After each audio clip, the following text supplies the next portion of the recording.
Hello, this is Ian Lohr. Welcome to Money Culture.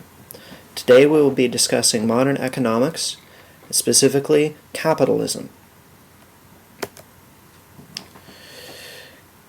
Capitalism was first proposed by Enlightenment-era philosopher Adam Smith in a work called The Wealth of Nations, written and published in 1776.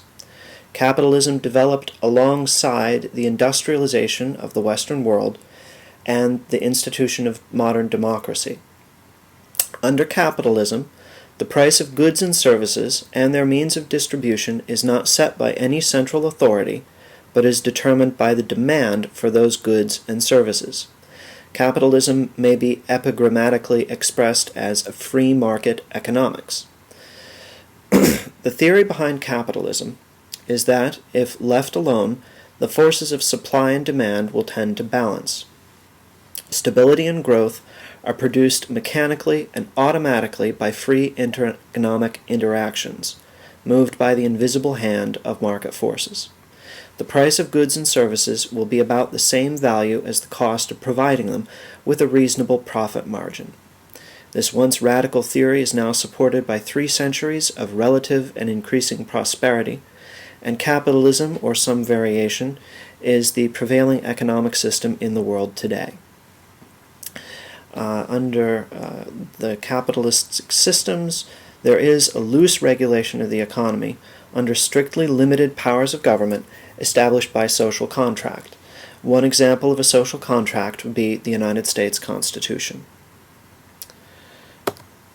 Most nations today, including the United States, follow a mixed market capitalist system. In mixed market nations, almost the entire economy operates as a self-regulating free market. Economic regulations are allowable within certain strict limits as defined by social contract. Social contract is a formal agreement between a people and their government. Furthermore, some essential goods and services related to the basic physical needs of citizens are provided by the government. These are, in essence, socialistic programs, but are considered exceptionally necessary for the function of a proper society. Examples in the United States include health care in the form of Medicare, old age pensions in the form of Social Security, public education in the form of local and state school boards, law enforcement in the form of police, the court system, and the prison system, and the military. Under socialist governments, these services are provided at a much more extensive extent, and competition from private industry is strictly prohibited.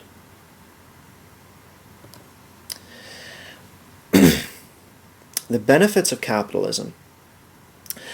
Individual wealth in a capitalist civilization is determined by individual effort. You can work hard and save money. You can invent or innovate in the metaphorical terms. You can build a better mousetrap and the world will beat a path to your door. Or you can invest. This is risking your money by purchasing ownership of or loaning money to a company in exchange for a share of the profits, or a stock, or a guarantee, bond, to repay the loan.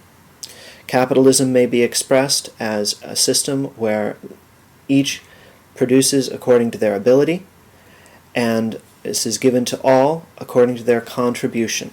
Financial gain is through either work or risk. Capitalism is not without its downside.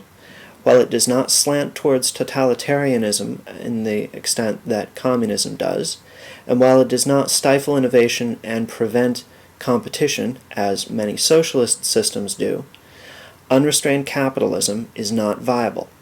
One recent example would be the extensively capitalized government of Argentina, which privatized virtually all public services, and this resulted in complete economic chaos. Under a capitalistic system, long-term growth may be sacrificed to immediate profit. The needs of workers, consumers, or investors may be ignored, also in the service of immediate profit. It is subject to the Gordon-Gekko syndrome, the idea that greed is good and whatever produces wealth is therefore also good. Limited regulation does seek to ameliorate these effects.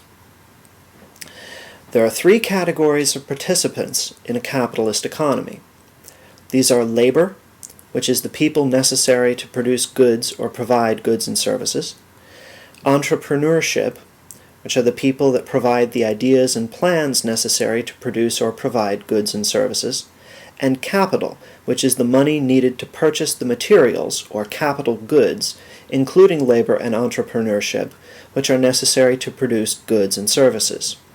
When labor, entrepreneurship, and capital work together to produce profits, this forms a company.